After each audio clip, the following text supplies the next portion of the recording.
রয়েছি পূজা। আজকে আমরা এমনই একজন ব্যক্তিকে আমাদের সাথে পেয়ে গেছি যার সাথে আমরা বিস্তারিত কিছু বিষয় নিয়ে আলোচনা করতে চলেছি। আমরা প্রত্যেকেই জানি যে এডিসি একটি বড় প্রশাসন রয়েছে এবং সেই প্রশাসনের বর্তমানে যিনি ভারপ্রাপ্ত রয়েছেন বা গুরু দায়িত্ব পালন করছেন, আমাদের সাথে উপস্থিত রয়েছেন এডিসির যিনি সিএম রয়েছেন পূর্ণচন্দ্র জমাতিয়া স্যার। স্যার, প্রথমেই স্বাগত আপনাকে ত্রিপুরা নিউজ 8-এ। নমস্কার স্যার, প্রথমেই যে বিষয়টি আমরা জানতে চাইব, এডিসি একটি বড় প্রশাসন রয়েছে এবং সম্পূর্ণ দায়িত্ব আপনার হাতে। বর্তমানে এডিসি কি পরিস্থিতি রয়েছে? বর্তমানে এডিসি ঠিকই চলছে। বিশেষ করে প্রশাসনে যা টাকা আছে সঠিকভাবে ইমপ্লিমেন্ট হচ্ছে। যদিও 2-3 মাস ধরে এমসিসি লাগু থাকাতে এবং বর্তমানে বৃষ্টি থাকাতে কিছু কাজ পেন্ডিং হয়েছে, স্তব্ধ হয়েছে, বাকি সবগুলি ঠিক আছে। পরিস্থিতি কেমন রয়েছে? স্বাভাবিক, অর্থাৎ যে বিষয়টা রয়েছে আমরা দেখতে পাই নির্বাচন বা নির্বাচনী পরবর্তী সময়ে বিভিন্ন জায়গায় অপ্রীতিকর ঘটনার সৃষ্টি হয়, একে অপরের মধ্যে একটা হিংসাত্মক পরিস্থিতির সৃষ্টি হয়, তেমন কিছু কি রয়েছে? কেননা বেশ কয়েকদিন মাত্র গেল সেখানে লোকসভা নির্বাচন গেছে আমাদের রাজ্যে। পরিস্থিতি তো আমার মনে হয় শান্তিতে চলছে। কোনোখানে অপ্রীতিকর ঘটনা ঘটছে বলে জানা নেই। কোনো জায়গাতে কিছু ডিজাস্টারের ক্ষতিগ্রস্ত হয়েছে, সেগুলো রাজ্যের এমন সময়ে চলবে, সেটা স্বাভাবিক। বাকি সব ঠিক আছে আমার মনে হয়। 2024-এর লোকসভার নির্বাচনে আমরা একটা বিষয় দেখতে পাই, গোটা রাজ্যবাসী হতবাক ছিল এবং তাকিয়েছিল। আমরা দেখেছিলাম সেখানে যে তিপ্রা মথা দল, রাজ্যের বর্তমানে যে ক্ষমতাধীন দল রয়েছে বিজেপি, সেই বিজেপির সাথে শরিক দল হিসাবে সামিল হয়েছিল এবং তার পরবর্তীতে তিপ্রা মথা দল তিপ্রাসা জনগণের জন্য বা জনজাতি উপজাতি জনগণের জন্য সেখানে কি কি করেছে, কি নতুন পদক্ষেপ গ্রহণ করেছে, আমরা একটু জানতে চাইব। এখনও অবধি কোনো নতুন পদক্ষেপ আমরা এগিয়ে নিতে পারিনি, কারণ এইমাত্র এমসিসি শেষ হয়েছে। গতকালকে আমরা রাজ্যের চিফ মিনিস্টার মানিক সাহাজির সাথে দেখা করেছে। আমার সঙ্গে রয়েছেন কমল কলয় ইএম, রাজেশ ত্রিপুরা ইএম। আমরা 3 জন মিলে এডিসি কীভাবে আগামী দিনে কাজ করা যায়, বর্তমানে যা ফান্ডের অবস্থা চলছে সেগুলি কীভাবে মিটিয়ে নেওয়া যায়, আলোচনা করা যায়। এডিসি এবং রাজ্যের মধ্যে টাস্ক ফোর্স গঠন করার জন্য সেটাও আমরা প্রপোজ করেছি।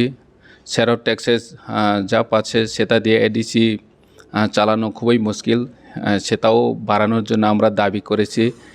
এবং প্রতিটি ডিস্ট্রিক্ট প্ল্যানিং কমিটিতে এডিসির জোনালের মেম্বার চেয়ারম্যানদের অন্তর্ভুক্ত করার জন্য। কারণ ডিস্ট্রিক্ট প্ল্যানিং কমিটিতে যা ডিসকাশন হয়, ডিস্ট্রিক্ট এলাকায় যা কাজ করা দরকার সেগুলো প্ল্যানিংয়ে সিদ্ধান্ত হয়, কিন্তু বিরাট অংশ এলাকায় এডিসির কোনো প্রতিনিধি নাই ডিস্ট্রিক্ট প্ল্যানিং কমিটিতে।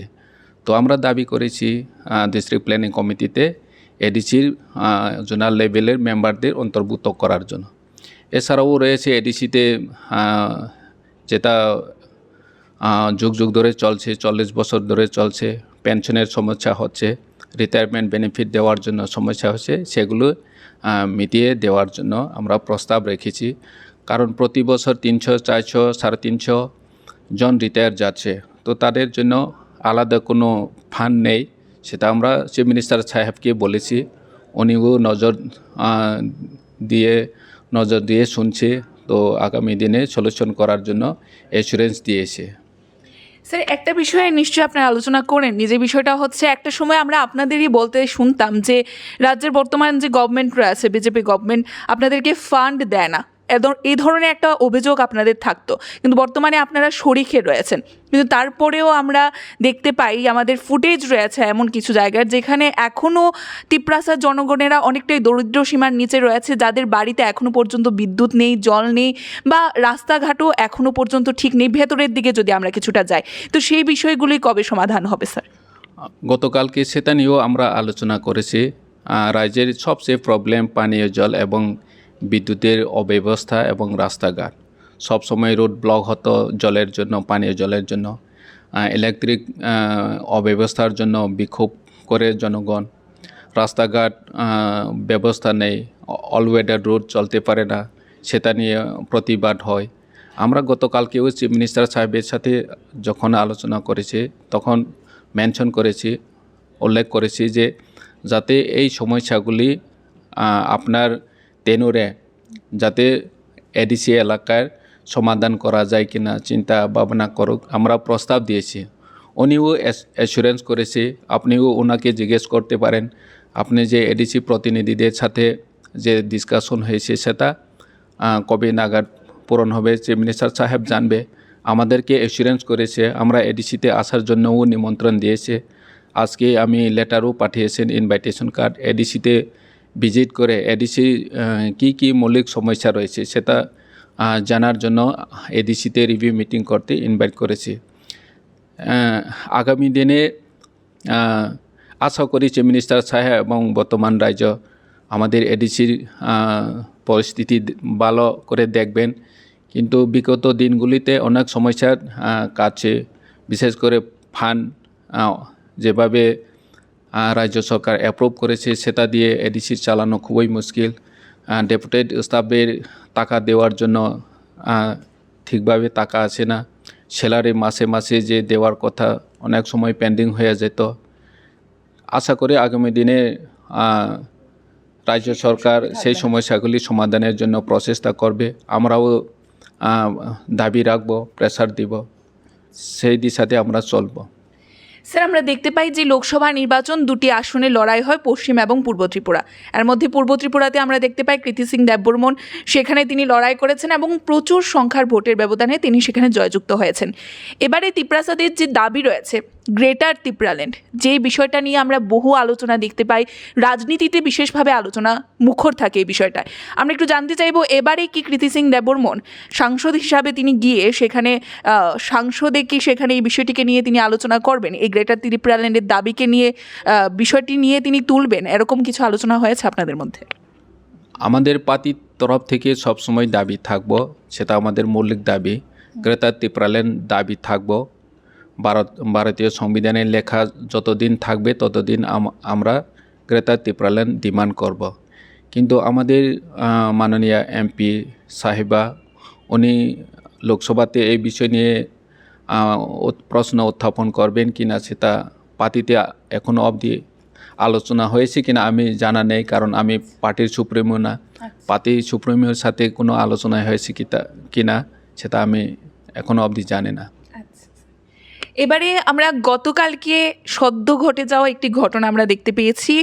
বুজং গার্লস স্কুলের ছাত্রীরা হঠাৎই করে স্কুলে গিয়ে অসুস্থ হয়ে পড়ে এবং সেখানে যদি আমরা বলি বেশিরভাগ ছাত্রীরা আমরা দেখতে পেয়েছি যারা নাকি জনজাতি অংশে রয়েছে, অর্থাৎ তিপ্রাসা যারা রয়েছেন, এবং সেই ছাত্রীরা বাড়ি থেকে দূরে গিয়ে হোস্টেলে থেকে পড়াশোনা করছেন এবং সেখানে খাবারেরই বা কিছু একটা অভিযোগ আসছিল, খাবারের কারণেই হয়তো বা তাদের এই পরিণতি হয়েছে। এবং বিশেষভাবে আমরা পরবর্তী সময়ে দেখতে পাই যে বেশ কিছু সংগঠন দাবি তুলেছেন যারা হোস্টেলের ওয়ার্ডেন রয়েছে তাদেরকে যেন বহিষ্কার করা হয়। এই বিষয়টি স্যার আপনি কিভাবে দেখছেন যে এমন একটা গাফিলতি যেখানে বাচ্চাদের ভবিষ্যৎ রয়েছে এবং পরবর্তী সময়ে আমরা দেখতে পাই জিবি হাসপাতালের মেঝেতে তারা পড়েছিলেন, তাদের জন্য একটি বেডেরও ব্যবস্থা করা হয়নি, এই বিষয়টি আপনি কিভাবে দেখছেন? সেটা খুবই দুর্ভাগ্যজনক ঘটনা, কারণ গতকালকে আমি মিডিয়ার থ্রুতে দেখেছি এবং জেনেছি, আমাদের লিডারদের সাথেও আলোচনা করেছি। সেটা হওয়ার উচিত ছিল না। যে খাওয়ার ব্যবস্থা হচ্ছে সেটা নাকি অনেক নিম্নমানের খাবার দেওয়া হচ্ছে। তো আমি চাইব যারা এই কাজের সাথে জড়িত তাদের শাস্তি হোক, কারণ ছাত্রীদের ভবিষ্যৎ নিয়ে এভাবে নিউট্রিশন ফুড দেওয়ার গভর্নমেন্টের যে গাইডলাইন রয়েছে, ডায়েট মেনটেন করার জন্য যে তালিকা রয়েছে, সেই তালিকা মোতাবেক খাওয়ানো হয় না বলে জানতে পেরেছি। তাই তাদের শাস্তি হওয়ার দরকার। স্যার আমরা দেখতে পাই ইতিমধ্যেই একটা পরীক্ষা, যেটা চাকরির পরীক্ষা রয়েছে, সাব জোনাল ডেভেলপমেন্ট যে অফিসার রয়েছে, সেই পরীক্ষাটিকে নিয়ে অনেক কেলেঙ্কারির বিষয়ে জনগণের মধ্যেও প্রশ্ন রয়েছে। এত বড় কেলেঙ্কারি এডিসি প্রশাসনে কিভাবে হতে পারে, এমনটাই কিন্তু আমরা দেখতে পাই বলতে জনগণের। কিন্তু আমরা যে বিষয়টা জানতে চাইবো যে এর পরবর্তী সময়ে আমরা দেখতে পাই যে অনেকে বা আপনাদের তরফ থেকে যারা ভারপ্রাপ্ত অফিসাররা রয়েছেন তারা জানিয়েছিলেন এই বিষয়টিকে পদক্ষেপ গ্রহণ করা হবে, কারা এই ধরনের কাজ করেছে সেখানে ব্যবস্থা গ্রহণ করা হবে। এখন এই বিষয়টির কি আপডেট রয়েছে স্যার? প্রথমে আমি বলতে চাই, আমাদের এডিসি ইউ অ্যাডমিনিস্ট্রেশন তরফ থেকে পশ্চিম থানাতে এফআইআর করা হয়েছে। তো এখন পুলিশ ইনভেস্টিগেশন করছে। আর যিনি দোষী উনি শাস্তি পেতে হবে, সেটা আমাদেরও দাবি। শাস্তি হওয়া দরকার। যে ব্যক্তি এই কাজের সাথে জড়িত সেই ব্যক্তি শাস্তি হওয়া দরকার। আমরাও চাই শাস্তি হোক। আমরা Tripura tribal area autonomous district council recruitment board বানিয়ে দিয়েছি। রিক্রুটমেন্ট বোর্ডের উপর আমাদের সম্পূর্ণ দায়িত্বভার দিয়েছি। কিভাবে প্রশ্ন হবে, কখন পরীক্ষা হবে, সেটাও আমরা তাদের উপর ছেড়ে দিয়েছি। কোন জায়গাতে কিভাবে প্রিন্টিং প্রেসে যাবে সেটাও আমরা কোনোখানে নজরদারিও রাখে না, খবরও রাখে না। কনফিডেন্সিয়াল ম্যাটার ম্যানেজ করুক, সেই হিসাবে আমরা তাদেরকে দায়িত্ব দিয়েছি। কিন্তু পরবর্তীতে আমরা অ্যালিগেশন পেয়েছি, মিডিয়াতে বিশেষ করে দেখেছি। তো আমি খবর নিয়েছি যাতে কোনোখানে গাতি হয়েছে কিনা, প্রশ্ন লিক হয়েছে কিনা, আনসার কি লিক হয়েছে কিনা, আমি সবখান থেকে আমার যা সোর্স রয়েছে সেই সোর্স থেকে আমি খবর নিয়েছি। শেষে আমি একটা কপি পেয়েছি, আমার কাছে এসেছি। আনসার কি আসার পরে আমি বোর্ডের চেয়ারম্যান কাছে পাঠিয়েছি, যাতে ওটা কি সত্য না মিথ্যা, অরিজিনাল না নকল, সেটা দেখুন। যদি সত্য হয়ে থাকে তো অবিলম্বে সেটা এক্সামিনেশন প্রসেসটা ক্যান্সেল করতে হবে এবং পরবর্তীতে নেওয়ার জন্য ঘোষণা দিতে হবে। তো সেই হিসাবে আমি নিজেই সেটা বলেছি, যাতে কোনোভাবে এই ধরনের দুর্নীতি বা এই ধরনের কোয়েশন লিক হওয়া কোনো মতেই পরীক্ষা নেওয়া যাবে না। কারণ 26,267 জনের জীবন নিয়ে খেলা কোনো মতেই বরদাস্ত করা যাবে না। সেই জন্য আমি ইনস্ট্রাকশন দিয়েছি, মহারাজার সাথে কথা বলেছি। তো মহারাজাও রাজি হয়েছে অবিলম্বে এক্সামিনেশনটা বাতিল করার জন্য। তো এভাবে প্রসেস নিয়েছি। এখন কে কারা জড়িত সেটা পুলিশ ইনভেস্টিগেশন করছে। আমরা প্রশাসনের উপর পুরা বিশ্বাস রয়েছে, তাই সেখানে আমরা বলার কিছু না। কে রয়েছে, কাহারা রয়েছে, আমরা বলার কোনো যুক্তিযুক্ত হবে না, কারণ পুলিশের উপর সেটা ডিপেন্ড করবে। স্যার একটা বিষয় আমরা দেখতে পাই যে প্রথমত পরীক্ষার একদিন পূর্বেই জানা যায় যে প্রশ্নপত্র পাস হয়েছে, কিন্তু সেখানে যদি আমরা বলি পরবর্তীতে তার পরীক্ষার ডেট দেওয়া হয়েছিল 14 জুলাই প্রথমত। তারপর পরবর্তীতে আমরা দেখতে পাই যে তার আবারও তারিখ চেঞ্জ হয় এবং 21 জুলাই তা হয়েছে। তো প্রত্যেকের মধ্যে একটা প্রশ্ন উঠে এসেছে বর্তমানে যে এডিসি প্রশাসন এই পরীক্ষাটি কি নিতে চায়, এই চাকরির পরীক্ষাটি নেওয়ার কি কোনো চিন্তাভাবনা আছে, সেটা যদি একটু স্পষ্টীকরণ তুলে ধরেন। চাকরিটা অবশ্যই নেওয়া হবে। নেওয়ার জন্য আমরাও যতটা তাড়াতাড়ি সম্ভব আমরা চেষ্টা করছি। প্রথমে ডেট ফিক্স হয়েছে, টেন্টেটিভ যখন ডিক্লেয়ার হয়েছে তখনও টেন্টেটিভ বলা হয়েছে। নোটিফিকেশন কোনো কিছু দেওয়া হয়নি, শুধু বারবেলি প্রেস মিট করে টেন্টেটিভ ডেট জানানো হয়েছে। কিন্তু পরবর্তীতে দেখা গেছে, যদিও ভোটের ব্যাপার, আমরা এখানে ডেট চেঞ্জ হয়েছে না হয়েছে সেটা আমরা বলার কিছু না, তবু যেটা বাস্তব সেটা বলতে হয়। UPSC medical exam combine examination রয়েছে বর্জং স্কুলে এবং অন্যান্য কয়েকটা সেন্টারে। তো আমরাও সেই সেন্টারে ওই দিনে পরীক্ষা করার কথা ছিল। তো এডুকেশন বোর্ডের ডাইরেক্টর এখানে আমরা চিঠি পাঠিয়েছি আমাদের বোর্ড থেকে। তখন জানানো হয়েছে ডিএম থেকে নাকি ইউপিএসসি এক্সামিনেশনের জন্য বর্জন এবং কয়েকটা স্কুলে তাদের পরীক্ষা রয়েছে। তো আমাদের প্রায় 1000 জনের পরীক্ষা ক্যান্ডিডেটের সেন্টার এখানে পাওয়া যাবে না। সেই জন্য আমরা ডিসিশন নিয়েছি, যেহেতু ইউপিএসসি এক্সাম রয়েছে, সেই জন্য 14 তারিখের পরিবর্তে 21 তারিখে করা হবে। এরপরে আবার ইলেকশন ডিক্লেয়ার হবে, panchayat election, model code of conduct হবে, তখন আর ডিক্লারেশন করা যাবে না। তো প্রথমটা যখন সমস্যা হয়েছে, একটু তো সমস্যা হবে। তো তার জন্য যারা ক্যান্ডিডেট রয়েছে, অ্যাসপিরেন্ট ক্যান্ডিডেট, তাদেরকে অনুরোধ করব, কোনো বিভ্রান্ত হবে না, আপনারা ধৈর্য সহকারে সহযোগিতা করবেন এবং 21 তারিখের পরীক্ষার জন্য তৈরি হয়ে থাকবেন। স্যার, ভারপ্রাপ্ত এডিসির ভারপ্রাপ্ত অফিসার ছিলেন, তারপরে কেন সেখানে দাতামোহন জমাতিয়াকে এই বড় দায়িত্বটি দেওয়া হয়? তবে কি এডিসিতে কোনো অভাব ছিল যোগ্য ব্যক্তির, যাকে এই ধরনের দায়িত্ব দাতামোহন জমাতিয়াকে কেন দেওয়া হয়েছে? এটাও একটা বড় প্রশ্ন রয়েছে, একটু জানতে চাইব এই বিষয়ে আপনার বক্তব্য কি। অভাব হয়ে কোয়ালিফাইড অফিসার অভাব হয়েছে, সেটা বড় কথা না। কারণ উনি অনেক জায়গাতে আমরা দেখেছি পরীক্ষার নিয়ে জব রিক্রুটমেন্ট করেছে, ওনার অভিজ্ঞতা রয়েছে।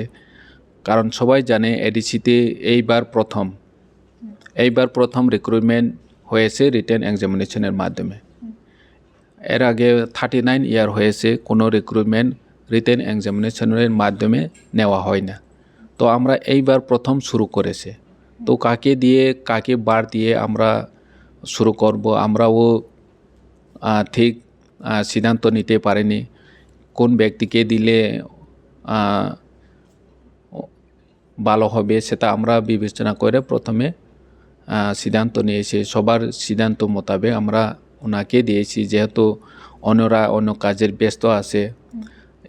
অ্যাডিশনাল সিওরা অন্যান্য ডিপার্টমেন্ট চালানোর জন্য অনেক কিছু কাজ রয়েছে, সিও অনেক কিছু কাজ রয়েছে, আর পিওরা যার দপ্তর চালানোর জন্য অনেক কাজ রয়েছে। তো সেই দিক থেকে ওনার কাছে কোনো অতিরিক্ত কাজ নেই, সেই জন্য তাকে এই কাজে ভারপ্রাপ্ত দেওয়া হয়েছে। স্যার, আমরা যদি বলি যে বলাই চলে যে এই পরীক্ষাটি পিছিয়ে যাওয়ার কারণে নানান মুখে নানান প্রশ্ন রয়েছে, এবং বর্তমানে এমনই একটি কথা উঠতে শুরু করেছে যে এত বড় এডিসি প্রশাসন, প্রিন্টিং মেশিন কি ছিল না? তবে বর্তমানে কেন বালিকা বাখরা সেখানে প্রিন্টিং মেশিনের দোকানের মালিককেই করা হচ্ছে, এমনটাও কথা হচ্ছে। এ বিষয়ে কি বলবেন? অবশ্যই প্রিন্টিং মেশিন তো ছিল না, কারণ আমাদের অফিসে যা চলছে সেটা তো আমরা অফিস অর্ডার দেওয়ার জন্য জেরক্স মেশিন থাকে, প্রিন্টার থাকে। কিন্তু 26-27 হাজার যে পেপার প্রিন্টিং হবে, প্রায় 7 লাখ পেজের জন্য তো টাইমও থাকে। তো এই শর্ট ডিউরেশনে কীভাবে আমাদের অফিসের জেরক্স মেশিন দিয়ে জেরক্স করতে পারবে, সেটা জনগণও বোঝার দরকার। কারণ আমাদের অফিসে কমার্শিয়াল পারপাসের মেশিন কেনা হয় না, অফিসিয়াল পারপাসের জন্য কেনা হয়। আর যে ব্যক্তি জেরক্স কপি করে উনি বলিকা বাকরা হয়েছে, সেটা তো পুলিশ দেখবে। আমরা জাস্ট দিয়েছি বোর্ডের চেয়ারম্যান, ওনার তথ্য মোতাবেক হয়তো পুলিশ ওনাকে অ্যারেস্ট করেছে, সেটা তো পুলিশ জানবে। আমরা তো আপনাদের মতো কে ওখানে ধরা পড়েছে, কার অ্যালিগেশন হয়েছে, সেটা আমরাও জানি না। পুলিশ মামলাটি দেখছে, পুলিশ ভালো জানবে। স্যার, সেখানে একটি বিষয় বলতেই হয়, পাতালকন্যা জমাতিয়া যিনি ম্যাডাম রয়েছেন, ওনাকে আমরা দেখতে পাই যে এই বিষয়টিতে তিনি সিবিআই ইনকোয়ারি করেছেন। তিনি বলছেন যে এডিসি প্রশাসন যে প্রকৃত দোষী, সেই দোষীকে নাকি বাঁচানোর চেষ্টা করছে, এমনটা বলছেন। প্রথমে আমি উল্লেখ করেছি, কাউকে বাঁচানোর জন্য আমরা এই কাজ করি না। যারা জড়িত রয়েছে তারা যদি অপরাধী প্রমাণিত হলে সাজা হোক। আমরাও চাই সিবিআই কোনে, শুধু সিবিআই না, সিবিআই থেকে যদি কোনো বড় এজেন্সি থাকে সেও আসুক, আমাদের কোনো আপত্তি নাই। যারা দোষী তারাই তো ধরা পড়বে। তো এডিসি, যেখানে আমি খোদ সিএম হয়ে এই কাজটা বন্ধ করেছে, যদি এডিসির কোনো প্রতিনিধি যদি কোনো নেতা জড়িত থাকে তদন্তর মাধ্যমে জানা যাবে। সেখানে তো কোনো লুকোচুরি নাই। আমরা যদি বাঁচানোর জন্য কাউকে বলে পুলিশ কি মানবে? কোনো মতেই মানবে না। যদি আমাদের মধ্যে রিপ্রেজেন্টেটিভ যারা আছে, এমডিসি, ইএম বা নেতা যারা জড়িত রয়েছে, যদি আমি সিএম পূর্ণচন্দ্র হয়ে যদি পুলিশকে বলি ওদেরকে ধরো না, ওদেরকে এই মামলায় জড়ানো যাবে না, যদি আমি বলি পুলিশ কি মানবে? পুলিশ তো মানবে না। তো সেখানে আমরা কাউকে বাঁচানোর জন্য তো কাজ করতে পারবো না। সেটা তো আইন মোতাবেক চলবে। স্যার, আরও একটি বিষয় আমরা জানতে চাইবো, আমাদের হয়তো বা জানা নেই যে যারা এমডিসি ইএম রয়েছে তাদের যে গাড়ির ড্রাইভার সেটা কি তারা নিজেরাই নিযুক্ত করতে পারে না, এরকম কোনো রুলস রয়েছে কি? ড্রাইভারকে কোনো ব্যক্তি নিযুক্ত করতে পারবে না। সেটা আইন মোতাবেক ইসিতে ডিসিশন হবে, ইসি ডিসিশন মোতাবেক রিক্রুটমেন্ট হবে, ওয়াকেট ইন্টারভিউ হবে না রিটেন এক্সামিনেশন হবে, সেটা ইসিতে ডিসিশন হয়। স্যার, এমনটা আমাদের কাছে খবর রয়েছে, এমনও অনেক এমডিসি এবং ইএমরা রয়েছেন যারা নাকি নিজেরাই ড্রাইভার নিজেদের রেখে নিচ্ছেন নিজেদের চেনা জানা আত্মীয়দের মধ্যে, এটা কি ঠিক? না, হয়তো প্রাইভেট গাড়ি হতে পারে। এডিসিতে এখন অবধি কোনো ব্যক্তিগত ড্রাইভার এমডিসিরা রিক্রুট করেছে বলে আমার জানা নেই। ইন্টারভিউর মাধ্যমে সবগুলি নিয়োগ করা হয়েছে। পাবলিকের এলিগেশন হয়তো যিনি এমডিসি রয়েছেন, ইএম রয়েছেন, ওরা ব্যক্তিগত গাড়ি চালানোর জন্য ড্রাইভার নিতেই পারেন, কিন্তু সরকারি গাড়িতে চালানোর জন্য কোনো ব্যক্তিগত এভাবে নিয়োগ হয়েছে বলে আমার জানা নেই। অসংখ্য ধন্যবাদ স্যার। আমরা একেবারেই শেষ মুহূর্তে রয়েছি আমাদের আলোচনার। আমরা জানতে চাইবো যে এডিসি প্রশাসন বর্তমানে আগামী দিনে অবশ্যই কী কী পদক্ষেপ নেবেন বলে আপনারা আলোচনা করেছেন, সিএম এর সাথে দেখা করেছেন, সেই বিষয়টি আমরা জানতে পেরেছি। এবারে দাঁড়িয়ে তিপ্রাসা যারা জনগণেরা রয়েছে, যারা আপনার দিকে বিশেষভাবে তাকিয়ে রয়েছেন, তারা আগামী দিনে কি পেতে চলেছেন, তাদের জন্য কি উন্নয়নমূলক কাজ করতে চলেছেন আপনারা, এবং শেষ মুহূর্তে দাঁড়িয়ে তাদের উদ্দেশ্যে কি বার্তা রাখবেন? প্রথমে অসংখ্য ধন্যবাদ জানাই ত্রিপুরা নিউজ 8কে। আপনার মিডিয়ার মাধ্যমে আমি রাজ্যের সমস্ত জনগণকে বলতে চাই, আমাদের এডিসি প্রশাসন রাজ্যের বিশেষ করে শিক্ষা ব্যবস্থা কিভাবে উন্নয়ন করা যায় সেটা নজর দেওয়ার জন্য আমরা প্রস্তুতি নিয়েছি। যদিও বিগত দিনগুলিতে আমরা আর্থিক সমস্যার কারণে সেই কাজগুলি করতে পারি না। আমরা প্রতিটি জোনালে, প্রতিটি ডিস্ট্রিক্টে অন্তত একটা করে মডেল স্কুল বানানোর জন্য আমরা প্রপোজাল পাঠিয়েছি এবং চিফ মিনিস্টার সাথেও আলোচনা করেছি, উনিও এগ্রি হয়েছে। এছাড়া প্রায় 100টা, এখন বর্তমানে প্রায় 1632টা স্কুল রয়েছে। সেগুলো স্কুল থাকলেই হয় না, যে টিচারও লাগবে, শুধু টিচার না, ভালো টিচার লাগবে। তো আমরা সিদ্ধান্ত নিয়েছি, বর্তমানে লার্নিং ব্যবস্থা রয়েছে, সেই মাধ্যমে আমরা কয়েকটা স্কুল আগামী আগস্ট সেপ্টেম্বর মাস থেকে আমরা শুরু করার জন্য চেষ্টা করব। মডেল হিসেবে কিভাবে লার্নিং মাধ্যমে শিক্ষা ব্যবস্থা যেভাবে দিল্লিতে চলছে বা অন্যান্য গুয়াহাটি রাজ্যগুলিতে শিক্ষা ব্যবস্থা চলছে, সেই মোতাবেক আমরাও এডিসিতে 2-3টা প্রথমে শুরু করব। এরপরে প্রায় 20টা মতো আমরা টার্গেট নিয়েছি, প্রতিটি জোনের মধ্যে থাকবে। তো মডার্ন টেকনোলজির মাধ্যমে আমরা কিভাবে শিক্ষা ব্যবস্থাকে যারা ছাত্রছাত্রী রয়েছে সহজেই বুঝতে পারে সেই ব্যবস্থা নিয়েছি। শিক্ষকদেরও ট্রেনিং দেওয়া হবে। তো শিক্ষা ব্যবস্থা উন্নয়নের জন্য আমরা প্রচেষ্টা চালিয়ে যাব এবং করব, সেটা আমরা নিশ্চিত। আর পানীয় জল, রাস্তাঘাটের সমস্যা তো একদিনের সমাধান হবে না, কারণ বিগত দিনগুলিতে অনেক কাজ করার ছিল কিন্তু করতে পারেনি। তো হঠাৎ করে তো জাদু মন্ত্র দিয়া যেভাবে আমরা টিভিতে দেখি সেভাবে তো করা যায় না। তো রাজ্যবাসীরা অপেক্ষা করবেন, আমাদের মহারাজা রয়েছেন আমাদের তিপ্রাসার জনগণের জন্য, রাজ্যের জনগণের জন্য উনি একটা কিছু ভালো কাজ করার জন্য দিনরাত না খেয়ে না ঘুমিয়ে কাজ করছি। আমরা অবশ্যই আগামী দিনের জন্য ভালো হবে, আমরা প্রতীক্ষা করতে হবে, সেটাই জনগণের কাছে অনুরোধ।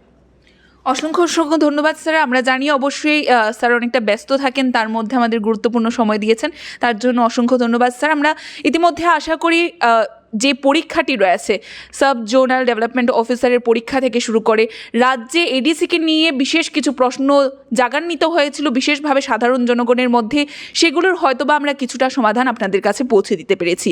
এ বলে আমাদের এখনকার যে বিশেষ সাক্ষাৎকার ছিল আমরা এখানেই শেষ করব। পরবর্তী বিভিন্ন আপডেটস দেখতে অবশ্যই চোখ রাখবেন ত্রিপুরা নিউজ 8-এর পর্দায়।